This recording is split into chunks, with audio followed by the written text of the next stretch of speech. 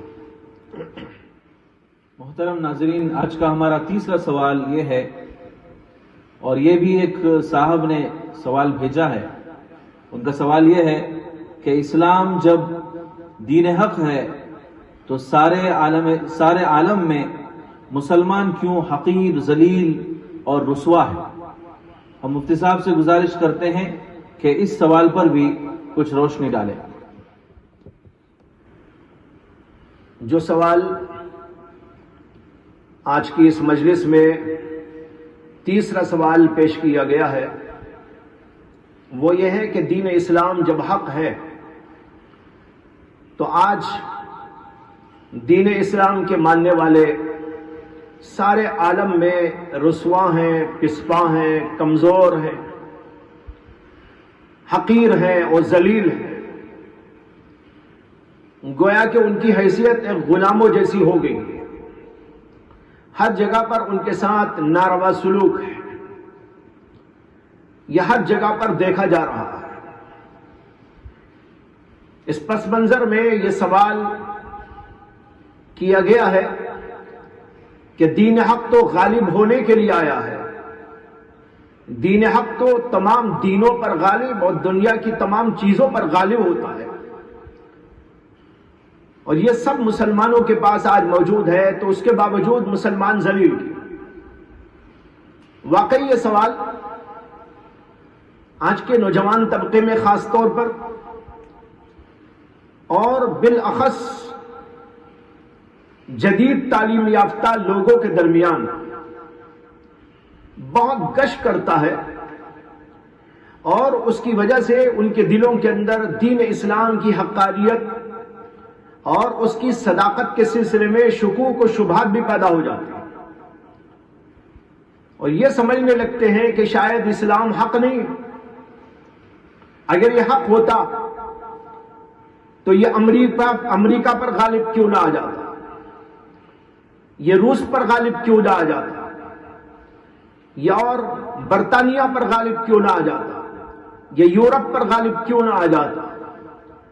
لیکن اس کے برخلاف آج مسلمانوں کو رسوا اور پسپا دیکھا جا رہا ہے۔ یہ ہے سوال۔ اس سوال کا جواب یہ ہے کہ دین اسلام اپنی جگہ پر بالکل برحق، اور اس کی تعلیمات سب کی سب برحق، لیکن مسلمانوں نے اس کے کچھ حصوں پر تو عمل کیا ہے، لیکن بہت سارے اس کے حصے وہ ہیں جس کے اوپر عمل کو ترک کر دیا گیا۔ گویا کہ ہماری مثال ایسی ہو گئی جیسے کسی زمانے میں اللہ نے فرمایا تھا کہ بعض پر ایمان رکھتے ہیں، بعض سے انکار کرتے ہیں۔ کچھ چیزوں پر آج ہمارا عمل ہے، اور وہ بھی پوری امت کا عمل نہیں۔ امت میں سے بھی کچھ لوگ عمل پیرا ہیں، اور اس میں بھی جو عمل کرنے والے ہیں وہ بھی کچھ چیزوں پر عمل کرتے ہیں، اور دین کا ایک حصہ وہ ہے جس کے اوپر عمل نہیں کیا جا رہا۔ یہ دنیا میں جو آپ غلبہ دیکھتے ہیں امریکہ کا، دیگر ممالک کا، یورپی ممالک کا، معاشی اعتبار سے، اقتصادی اعتبار سے، سیاسی اعتبار سے، سماجی اعتبار سے، یہ جو غلبہ نظر آ رہا ہے، سوچنا یہ ہے کہ ان کو یہ غلبہ کیوں ہوا ہے، اور آج مسلمانوں کو یہ غلبہ کیوں حاصل نہیں ہے۔ غالباً سوال کا یہی منشا ہے۔ میں بہت اختصار کے ساتھ یہاں پر ایک خاص بات کی طرف توجہ دلا رہا ہوں، وہ یہ ہے کہ جیسے میں نے عرض کیا کہ ہم قرآن و حدیث کے بعض حصوں پر تو عمل پیرا ہیں، لیکن بعض حصوں پر عمل پیرا نہیں۔ یہاں پر یہ بھی سمجھ لیجئے کہ ایک ہے اسلام کی حقانیت پر عمل کرتے ہوئے آخرت کے اندر درجات کا پانا، آخرت کے اندر فلاح کا پانا، اور ایک ہے دنیاوی اعتبار سے غلبہ پانا۔ دنیاوی اعتبار سے غلبہ پانے کے لیے جو اصول ہیں، قرآن و حدیث کی روشنی میں ان اصولوں پر جب تک عمل نہ کیا جائے گا اس وقت تک دنیاوی طور پر غلبہ نہیں ہو سکتا۔ دنیاوی غلبہ دنیاوی اصولوں کے مطابق قرآن و حدیث کی روشنی میں اختیار کرنا ہوگا۔ ایک مثال، جیسے ایک آدمی تجارت میں آگے بڑھنا چاہتا ہے، تجارت میں آگے بڑھنے کے لیے اگر وہ آدمی اپنے گھر میں بیٹھ کر قرآن کی تلاوت کرنے لگے، ذکر اور وظیفے پڑھنے لگے، ہر آدمی سمجھ سکتا ہے کہ اس کی وجہ سے اس کی تجارت کامیاب ہو جائے، جبکہ وہ صرف گھر میں بیٹھا ہے۔ جو تجارت کرنے کے لیے اصول ہیں، ذرائع ہیں، وسائل ہیں اور اس کے طریقہ کار ہیں، جو سوچ بچار اس کے لیے ہے، جو تگ و دو اس کے لیے ہے، جو محنت اور مجاہدہ اس کے لیے ہے، وہ اختیار کیے بغیر اگر صرف گھر میں بیٹھ کر ایک آدمی کہے کہ بھائی میں نے دکان کھول دیا ہے، کچھ اس کے اندر مال ڈال دیا ہے، اب میں بیٹھ کر یہاں پر وظیفہ پڑھوں گا اور میرے گھر کے اندر مال دولت آتی رہے گی، ہر آدمی سمجھ سکتا ہے کہ یہ بات غلط ہے۔ نہ قرآن نے ایسی تعلیم دی، نہ حدیث نے ایسی تعلیم دی، نہ اسلام نے ایسی تعلیم دی۔ یہاں پر یہ کہا جائے گا کہ تجارت کو فروغ دینا ہے تو اس کے اصولوں کو اپناؤ، اور قرآن و حدیث کی تعلیمات کی روشنی میں سچائی کا لحاظ کرتے ہوئے، دیانت کا لحاظ کرتے ہوئے اور مختلف اصولوں کو برتتے ہوئے جد و جہد کرو، محنت کرو، اس سلسلے میں لوگوں کے تجربات سے فائدہ اٹھاؤ اور پھر آگے بڑھتے چلے جاؤ تو تمہارے گھروں کے اندر دولت کی ریل پیل شروع ہو جائے۔ اسی طرح ایک آدمی علم کے سلسلے میں آگے بڑھنا چاہتا ہو تو اسے علم کے میدان میں آگے بڑھنے کے اصول کو، ذرائع کو، وسائل کو، طریقوں کو اور دوسرے لوگوں کے تجربوں کو اختیار کرنا پڑے گا، کتابیں پڑھنی پڑے گی، محنت اٹھانی پڑے گی، دماغ لگانا پڑے گا اور اس کے پیچھے اپنے آپ کی قربانیاں دینی پڑے گی، راتوں کو جاگنا پڑے گا اور مختلف قربانیاں دینی پڑے گی، جب جا کر وہ علم کے میدان میں آگے بڑھے گا۔ اگر کوئی صرف اس کے لیے قرآن پڑھتے بیٹھ جائے، وظیفہ پڑھے تو کافی نہیں ہوگا۔ بالکل اسی طریقے پر اگر پوری دنیا پر مسلمانوں کی طاقت کو غلبہ پانا ہے اور جو ہے سب کے اوپر حاوی ہونا ہے تو ان کو انہی اصول شریعت کے مطابق دنیا کے ان دھندوں میں، دنیا کے ان کاروبار میں، دنیا کے ان مختلف قسم کی چیزوں میں اپنا بھی حصہ لگانا پڑے گا اور محنت اور طریقوں کو اختیار کرتے ہوئے آگے بڑھنا پڑے گا۔ جب اس طریقے پر آگے بڑھیں گے تو پھر امت مسلمہ کو غلبہ ملے گا۔ لیکن آج امت مسلمہ نے بحیثیت مجموعی، کہیں کہیں جزوی طور پر کچھ ہو رہا ہو تو میں اس کا انکار نہیں کرتا، جزوی طور پر ہو رہا ہے، لیکن بحیثیت مجموعی اس سلسلے میں بہت کوتاہ واقع ہو گئی امت۔ قرآن پاک کی ایک آیت عرض کرتا ہوں کہ اللہ تعالیٰ نے کہا وَأَعِدُّوا لَهُم مَّا اسْتَطَعْتُم مِّن قُوَّةٍ وَمِن رِّبَاطِ الْخَيْلِ تُرْهِبُونَ بِهِ عَدُوَّ اللَّهِ وَعَدُوَّكُمْ وَآخَرِينَ مِن دُونِهِمْ لَا تَعْلَمُونَهُمْ اللَّهُ يَعْلَمُ۔ اپنی قوت کو مجتمع کرو، وَأَعِدُّوا لَهُم مَّا اسْتَطَعْتُم مِّن قُوَّةٍ، تم اپنی قوت کو، طاقت کو جمع کرو، تیاری کرو جہاں تک کہ تمہارے بس میں ہے۔ پھر اللہ نے یہاں گھوڑوں کا ذکر کیا، کیوں؟ اس زمانے میں حربی طاقت کے لیے گھوڑوں کی ضرورت تھی۔ حضرت مولانا مفتی محمد شفیع صاحب نور اللہ مرقدہ نے تفسیر معارف القرآن میں اسی آیت کے ضمن میں لکھا ہے کہ اس زمانے کے لحاظ سے تھا، لیکن جیسے جیسے زمانے بدلتے ہیں، حالات بدلتے ہیں اور چیزوں کے وسائل بدلتے ہیں تو اس کے لحاظ سے یہاں پر معنی بھی بدلتا جائے گا، یعنی وہ مراد لینا پڑے گا کسی زمانے میں گھوڑے، آج گھوڑے آپ نہیں رکھیں گے، آج کی جو ضرورت کی چیزیں ہیں اس کے لیے وہ آپ کے پاس میں جمع ہونا چاہیے۔ آج بحیثیت مجموعی امت مسلمہ اس آیت پر عمل کو چھوڑی ہوئی ہے۔ اسی طریقے پر تجارت کی منڈیوں پر مسلمان حاوی نہیں، غالب نہیں، کیوں نہیں؟ اس لیے کہ انہوں نے ان چیزوں کو چھوڑ دیا، اس کے اصولوں کو چھوڑ دیا، اس کے وسائل کو چھوڑ دیا، اور اکے دکے کچھ لوگ کر رہے ہیں الگ الگ اپنے اپنے ملکوں میں، اپنی اپنی تجارت کی منڈیوں میں تو الگ ہے، لیکن بحیثیت مجموعی پوری امت کے لیے فکر مندی کے ساتھ اس طرح غلبہ پانے کی جو فکر ہونا چاہیے وہ فکر آج موجود نہیں۔ اسی طرح سیاست کا حال ہے، اسی طرح اقتصادیات کا حال ہے۔ تو مطلب یہ ہوا کہ آج امت مسلمہ اس سلسلے میں غلبے میں نہیں ہے، اور ہر جگہ پر حقیر اور ہر جگہ پر ذلیل اور ہر جگہ پر فقیر سمجھی جا رہی ہے۔ تو اس کی وجہ قرآن و حدیث کا چھوڑنا ہے، قرآن و حدیث کا پکڑنا نہیں ہے۔ اگر وہ قرآن و حدیث کو پوری طرح پکڑ لیتے، اس کے اصولوں پر پوری طرح جم جاتے، اور جہاں جو اللہ نے حکم دیا اس کے مطابق زندگی کرتے،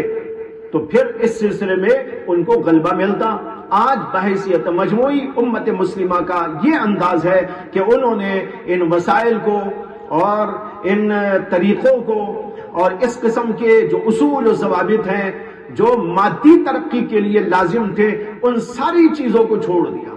چنانچہ حضرت مولانا مفتی شفیع صاحب نے تفسیر معارف القرآن میں اس بات کا ذکر کیا ہے اور بتایا ہے کہ یہ ہے اصل وجہ مسلمانوں کی آج ذلت اور پستی کی کہ انہوں نے قرآن و حدیث کو چھوڑا۔ بہت سے لوگ یہ سمجھتے ہیں کہ قرآن و حدیث پر عمل کرنے کی وجہ سے مسلمان پیچھے ہو گئے۔ نہیں، مسلمان پیچھے اس لیے نہیں ہوئے کہ انہوں نے اسلام کو اختیار کیا ہے یا اسلامی تعلیمات کو اختیار کیا ہے، بلکہ اس لیے پیچھے ہو گئے کہ جو قرآن و حدیث کی اصل منشا تھی اس کے مطابق انہوں نے قرآن و حدیث کو حاصل نہیں کیا، قرآن و حدیث کو نہیں پکڑا، قرآن و حدیث پر عمل نہیں کیا، اس لیے وہ رسوا اور پسپا ہیں۔ اگر امت مسلمہ اس کے مطابق جو قرآن و حدیث نے ہم کو اصول و ضوابط دیے، دنیاوی و مادی لائنوں کے اندر اس کے وسائل کو، اس کے ذرائع کو، اس کے اسباب کو، اس کے طریقوں کو اور اس کے اصولوں کو، اس کے ضوابط کو اختیار کرتے ہوئے آگے بڑھے، تو پھر امت مسلمہ سب پر غالب ہوگی۔ جیسے کہ ایک طویل زمانے تک لوگوں کو دنیا میں مسلمانوں نے دکھایا کون سی فیلڈ ہے جس میں ایک زمانے میں مسلمان آگے نہیں تھے، بلکہ ساری دنیا کو مسلمانوں نے روشنی دی ہے۔ ساری دنیا کو قرآن و حدیث کے علوم کی روشنی میں مادی ترقیات کو بھی بتایا ہے۔ اندلس کے زمانے کو یاد کیجئے، وہاں کی ترقیات کو یاد کیجئے، لوگوں نے اس کے اوپر کتابیں لکھی ہیں، اس کو پڑھ کے دیکھیے۔ تاریخ اس بات کی گواہ ہے، تاریخ اس بات کی شاہد ہے کہ کس طریقے پر وہاں غلبہ ہوا، مادی غلبہ ہوا۔ ایک ایک شہر کے اندر مختلف قسم کی تجارتوں اور مختلف قسم کی چیزوں کو بنانے کا، فیکٹریوں کا ایسا عجیب و غریب نظام تھا کہ ساری دنیا حیران تھی کہ ان کے پاس یہ کہاں سے عقل آئی ہے، یہ کہاں سے سمجھ آئی ہے، یہ کہاں سے تجربہ آیا ہے۔ بہت سارے سائنسی علوم کے موجد مسلمان ہیں، بہت ساری ٹیکنالوجی کے فنون کے موجد مسلمان ہیں۔ ان لوگوں نے بہت کچھ کیا اور پھر اس کے بعد مسلمانوں کو پیچھا کرنے کے لیے سازش کی گئی اور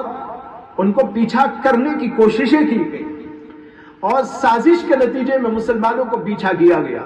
اور پھر ان کی کتابوں پر، ان کے علوم پر، ان کی تحقیقات پر، ان کے انکشافات پر، ان سب چیزوں پر انہوں نے غلبہ پایا، یعنی بالفاظ دیگر چوری کر لی، اور چوری کر کر ان چیزوں پر پھر انہوں نے اپنا بیس بنایا اور آگے بڑھ کر دنیا کے اندر اس روشنی کو پھیلایا۔ یہ روشنی جو آپ دیکھ رہے ہیں، یہ ترقی جو آپ دیکھ رہے ہیں، مادی اعتبار سے غلبہ آپ دیکھ رہے ہیں، سیاسی اعتبار سے جو غلبہ آپ دیکھ رہے ہیں، معاشی اعتبار سے غلبہ آپ دیکھ رہے ہیں، یہ سمجھنا چاہیے کہ یہ خود مسلمانوں کے دیے ہوئے علوم کا، فنون کا اور ان کے انکشافات کا، ان کی تحقیقات کا نتیجہ ہے۔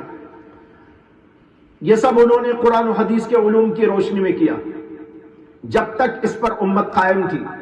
ساری دنیا نے اس کو دیکھا اور ساری دنیا مالا مال ہوئی. اور آج ہم اس بات پر بھی فخر کرتے ہیں کہ یہ جو کچھ ہے وہ ہمارے آباء و اجداد کے علوم کا، فنون کا، ان کی محنتوں کا، ان کے انکشافات کا، ان کی تحقیقات کا ثمرہ ہے، نتیجہ ہے جو انہوں نے دنیا کو دیا. یہ الگ بات ہے کہ انہوں نے چوری کر اس کا پر اپنا نام رکھ لیا ہے اور مسلمانوں کو کسی گڑھے میں ڈھکیلنے کی کوشش کی. تو اس طریقے پر سازشوں کے نتیجے میں ہوا. لیکن آج بھی امت مسلمہ اپنے آپ کو کچھ تیار کرے، اس کے لیے ایک منصوبہ بند کوشش ہونی چاہیے، ایک منظم کارروائی ہونی چاہیے. اور ظاہر ہے کہ اس کے لیے صرف عوام الناس کافی نہیں ہو سکتے، عوام الناس کا طبقہ کافی نہیں ہو سکتا، چاہے وہ پڑھے لکھے لوگ ہوں، بلکہ اس کے لیے مسلمان ملکوں کو آگے بڑھنا ہوگا، مسلمان ملکوں کے نمائندوں کو آگے بڑھنا ہوگا. ان کو اپنی طاقت اس کے پیچھے لگانی ہوگی، ان کو اپنی طاقت کے اور اپنے وسائل جو کچھ اللہ نے ان کو دیے. آج مسلمانوں کے پاس بڑے وسائل موجود ہیں، معدنی وسائل، زمینی وسائل، فضائی وسائل اور مختلف قسم کے وسائل. ان وسائل کو صحیح معنی میں استعمال کیا جائے گا تو اس کے نتیجے میں یہ سارا غلبہ حاصل کیا جا سکتا ہے. خلاصہ یہ ہے کہ دین حق ہے مذہب اسلام اور اس کی تعلیمات الحمدللہ پورے طور پر سچائی پر مشتمل ہے، صداقت پر مشتمل ہے، حقانیت پر مشتمل ہے، اور فلاح و صلاح کے سارے اصول اور سارے ضوابط اس کے اندر موجود ہیں. لیکن آج ہم ان میں سے بہت سارے اصولوں پر، بہت ساری چیزوں پر عمل پیرا نہیں ہے. اس وجہ سے آج امت ہر جگہ پر ٹھوکر کھاتی دکھائی دے رہی ہے. ہمیں دعا بھی کرنی چاہیے، کوششیں بھی کرنی چاہیے. صرف ایک دوسرے پر جو ہے بات کو کہہ کر بات ختم نہیں کر دینا چاہیے. پوچھنے والے ہر آدمی کو بھی اور سننے والے ہر آدمی کو بھی اور بولنے والے کو بھی یہ سوچنا ہے کہ امت کو آگے بڑھانے اور قرآن و حدیث کے علوم کے مطابق اس کو غلبہ دینے میں میرا کیا حصہ ہے. میرے پیسے کا، میری طاقت کا، میری صلاحیت کا، میری فکروں کا، میرے جذبات کا کتنا حصہ اس کے لیے لگ رہا ہے. آج امت مسلمہ کی ایک ان کا المیہ یہ بھی ہے کہ صرف وہ ایک دوسرے کو بولتے ہیں کہ وہ امت میں ایسا ہو رہا ہے، امت بہت پیچھے ہو گئی ہے. یہ بولنے والا کیا خود امت کا فرد نہیں ہے؟ یہ امت سے الگ ہے. جب امت ہی میں یہ بھی داخل، وہ خود سوچے میں کیوں پیچھے ہوں، وہ خود سوچے میں کیا کر رہا ہوں. میں نے غلبہ اسلام کے لیے، میں نے مسلمانوں کے غلبے کے لیے، میں نے مسلمانوں کو صلاح و فلاح کے راستے پر گامزن کرنے کے لیے دنیاوی و مادی اعتبار سے اور اخلاقی اعتبار سے، معاشی اعتبار سے، اسی طرح روحانی اعتبار سے میں نے کیا حصہ اس کے اندر لیا ہے. میں اپنا کتنا مال لگاتا ہوں، میں اپنا کتنا وقت لگاتا ہوں، میں اپنی کتنی قربانیاں اس کے لیے دیتا ہوں، میں کس قدر اس کے پیچھے اپنا وقت لگاتا ہوں. اس کو ہر آدمی کو سوچنا ہے. ہر آدمی یہ سوچ کر آگے بڑھے گا. ایک زمانہ آئے گا کہ ایک منظم طاقت تیار ہوگی، منصوبہ بند طریقے پر کام ہوگا، اور پھر منصوبہ بند طریقے پر جب یہ کام ہوگا اللہ وہ غلبہ پھر عطا کر سکتے ہیں. یہ ہے آپ کے سوال کا جواب. آج کا پروگرام انہی کچھ سوال و جواب پر ختم ہوتا ہے. انشاءاللہ ہم کچھ اور سوالات اور کچھ اور موضوعات کے ساتھ آپ کی خدمت میں حاضر ہوں گے. اللہ مفتی صاحب کو جزائے خیر عطا فرمائے. آپ نے بہت ہی اختصار کے ساتھ اور بہت ہی جامع کلام فرمایا. اللہ تعالیٰ سے دعا ہے کہ اللہ تعالیٰ ہمیں ہدایت عطا فرمائے اور امت مسلمہ کی کھوئی ہوئی شناخت رسول اللہ صلی اللہ علیہ وسلم کے صدقے طفیل میں ہمیں واپس لوٹائے. وآخر دعوانا ان الحمدللہ رب العالمین.